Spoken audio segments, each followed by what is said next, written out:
Bem-vindo a esta aula do professor Bester. Deixe seu like, inscreva-se, ative as notificações.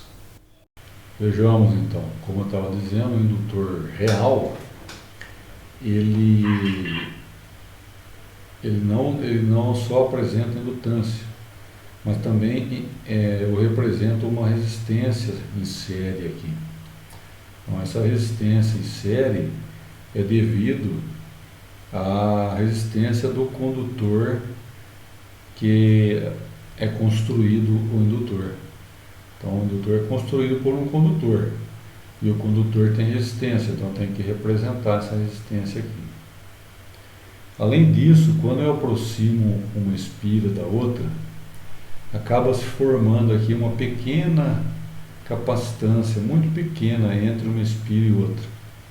Só que se eu tiver muitas espiras, né, a gente tem uma associação aqui em série de capacitores. Né? E isso é representado por esse capacitor aqui. Né? Veja, então o indutor, na verdade, a representação correta do indutor é essa aqui, ó. Não é só a indutância. Ele tem uma indutância que é predominante, né, o principal, mas ele também tem a resistência do condutor, do qual ele é construído, e tem uma capacitância, que a gente chama de capacitância parasita, tá? Porque ela é indesejável, mas ela existe. Então ela é representada aqui em paralelo com o resistor e o indutor. Legal? Esse é o indutor real. Então, quando a gente for projetar um indutor, tem que considerar que ele tem essa configuração aqui, não somente a indutância. Ótimo. Olha aí o toroide, né? O indutor toroidal, como é que ele é. Né? Aqui dá para ver melhor. Tem um núcleo aqui e ele é enrolado ao redor desse núcleo. É um anel, né? É um anel. Aí a gente tem aqui um exemplo do indutor de 10 microhenry. Veja, ó, tem poucas espiras, né? Para conseguir 1 milihenry eu tenho que aumentar bastante o número de espiras. Veja que isso é importante. Agora, se eu quiser diminuir a resistência do indutor, ok, lembra, ele tem uma resistência, né?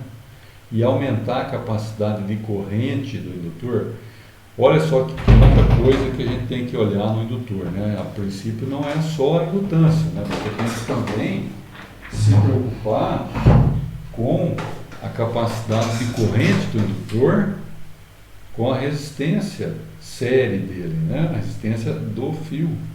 Então isso aqui tudo tem que ser observado quando eu for adquirir ou projetar um indutor, certo? Aí tem aqueles indutores comerciais que a gente encontra no mercado, né? Comum. Esse aqui é um deles, esse é bem comum, né? Tem uma ampla gama de valores esses indutores aqui, assim como esse também, né? Só que tem um problema, né? Eles têm uma capacidade de corrente muito baixa, tá vendo? 350 mA, 11 mA. Bom, primeiro, para que ele serve? Ele é utilizado em circuitos eletrônicos em várias aplicações, né? Uma delas, por exemplo, é filtro. Então, para fazer um filtro de um sinal, a gente usa indutor. Para fazer retificação de corrente alternada para corrente contínua, a gente usa indutor também. E o valor da indutância, como eu disse, ele vai depender desses três fatores aqui.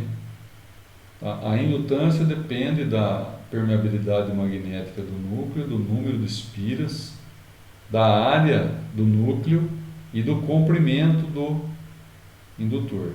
Então, a indutância varia com esses três aspectos.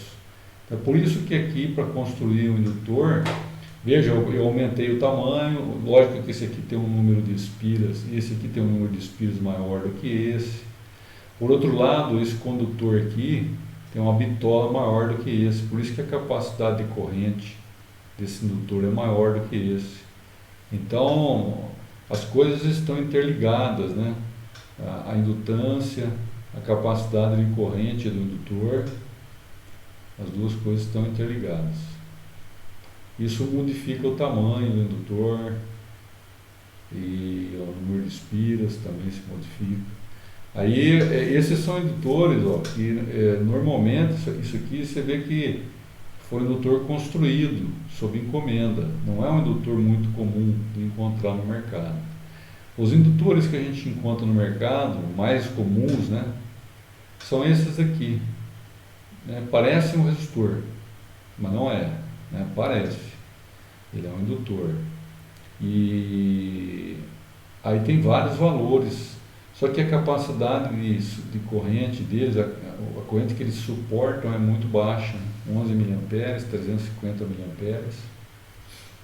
Tá, então, por isso que eu preciso às vezes construir indutores para capacidade de corrente maior, que eu não encontro no mercado. Aí aqui tem outros, ó, tem muitos tipos de indutores, para vocês verem que a aplicação dos indutores é muito grande. Porque tem vários tipos de indutores que são usados nos mais variados circuitos.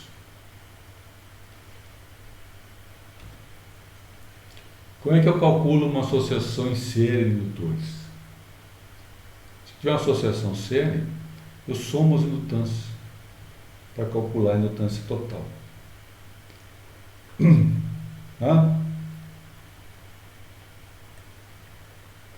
Bem semelhante à associação série de resistores, né? Somo todas as indutâncias da indutância total. E a associação em paralelo de indutor? 1 sobre L1 sobre L2, então muito semelhante à associação em paralelo de resistores. Olha que bacana, né? Indutor é o contrário do capacitor, né? E é a mesma fórmula, praticamente a mesma fórmula que eu uso para os resistores, né? Para associação série e associação em paralelo. Exemplo. Veja aqui, eu tenho 4 indutores. Esse símbolo aqui identifica que é um indutor com núcleo metálico. Esse aqui, núcleo de ar. Olha o símbolo do núcleo metálico. Esse aqui é o núcleo metálico. Então aqui dentro do indutor tem um núcleo metálico. Aqui nesse aqui é o núcleo de ar. Inclusive esses indutores aqui eu consigo alcançar indutâncias maiores do que esse de núcleo de ar. Mas aqui o exemplo ele dá o valor das indutâncias. Como é que eu calculo? Basta somá-las e eu consigo indutância total ou equivalente do circuito. E aqui, mesma coisa. Cuidado, né? Aqui eu tenho uma unidade diferente, microhenry. Então eu tenho que passar tudo para a mesma unidade, né? Para poder somar. Então 1000 microhenry equivale a 1 milihenry. Agora sim, tudo está em milihenry. Posso somar e dar o resultado em milihenry. Show? E em paralelo? Aplico a fórmula. Aplico a fórmula. 1 sobre L1 mais 1 sobre L2 mais 1 sobre L3. Calculo 1 sobre esse resultado é o valor da indutância total, 1,25 mA. Então esta é a equação para se calcular indutâncias em paralelo. Cuidado, né? Primeiro tem que fazer 1 sobre L1, depois eu faço 1 sobre L2, depois eu faço 1 sobre L3. Depois é que eu somo, depois eu faço 1 sobre este valor resultante. Gostou da aula? Deixe seu like, inscreva-se, veja essas 2 sugestões para aprimorar ainda mais os seus conhecimentos.